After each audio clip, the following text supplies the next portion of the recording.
ना अफवाहें, ना सनसनी, ना हवा हवाई बातें, सत्य और तथ्यों के साथ खबरों की तह तक। कनाडा के खालिस्तान प्रेम की कहानी। कल तक जो ट्रूडो खालिस्तानियों के खैर ख्वाह बने हुए थे, कल तक जिन ट्रूडो को कनाडा में रह रहे हिंदुओं पर अत्याचार नजर नहीं आ रहे थे, उन जस्टिन ट्रूडो के तेवर अब ढीले पड़ने लगे हैं, उनके तेवर बदलने लगे हैं। कल तक जो ट्रूडो खालिस्तान के लिए आंसू बहाते थे, वो आज उनके खिलाफ बोलने लगे। खालिस्तानियों को लेकर ट्रूडो ने ऐसा कुछ कह दिया जिससे वहां रह रहे खालिस्तानियों की नींद उड़ गई। अलगाववादी संगठन सिख फॉर जस्टिस के खालिस्तानी समर्थक गुरबख्श सिंह पन्नू की नींद ट्रूडो के बयान से उड़ी हुई है। ट्रूडो के रुख में आए इस बदलाव के पीछे प्रधानमंत्री मोदी के दोस्त को माना जा रहा है। जो ट्रूडो कल तक कनाडा में रह रहे खालिस्तानियों के हितों को लेकर मुखर थे, अब कह रहे हैं कि कनाडा में खालिस्तान का समर्थन करने वाले बहुत लोग हैं, लेकिन वो पूरे सिख समुदाय का प्रतिनिधित्व नहीं करते हैं।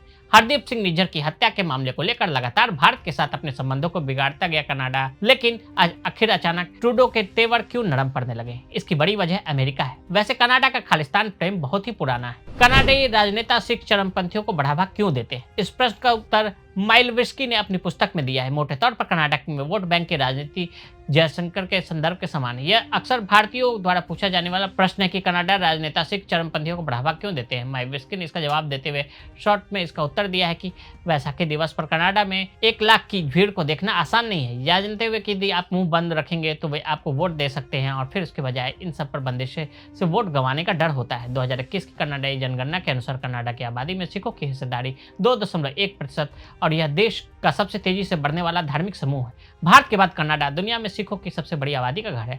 आज सिख सांसद और अधिकारी कनाडा सरकार के सभी स्तरों पर काम करते हैं और उनकी बढ़ती आबादी देश में सबसे महत्वपूर्ण राजनीतिक निर्वाचन क्षेत्रों में से एक है। 2017 कनाडा भारतीय राजनीतिक दल के पहले सिख नेता बने, जबकि उन्होंने वामपंथी झुकाव वाले न्यू डेमोक्रेटिक पार्टी की कमान भी संभाली। जस्टिन के पिता पियरे ने आतंकवादी को सौंपने से किया था मना।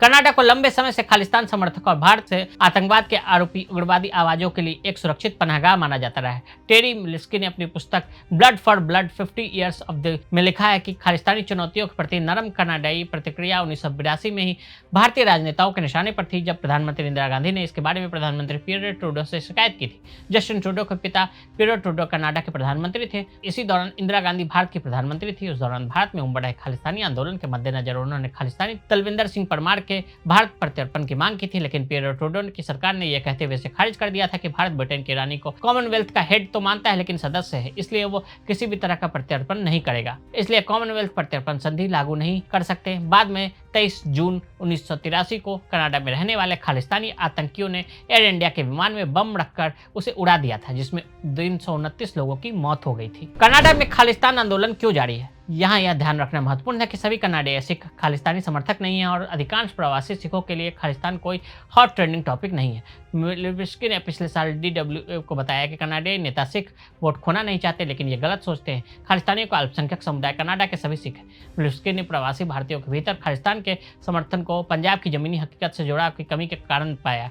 प्रवासी भारतीयों में वो लोग शामिल है जो 1980 के दशक के दौरान चले गए थे, जब आंदोलन अपने चरम पर था और भारतीय राज खालिस्तानी अलगाववादियों पर बेहद सख्त था।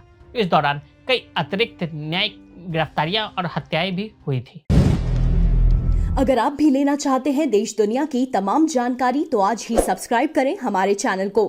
साथ ही नीचे दिए बेल आइकन को जरूर दबाएं ताकि हर अपडेट आप तक पहुंच सके।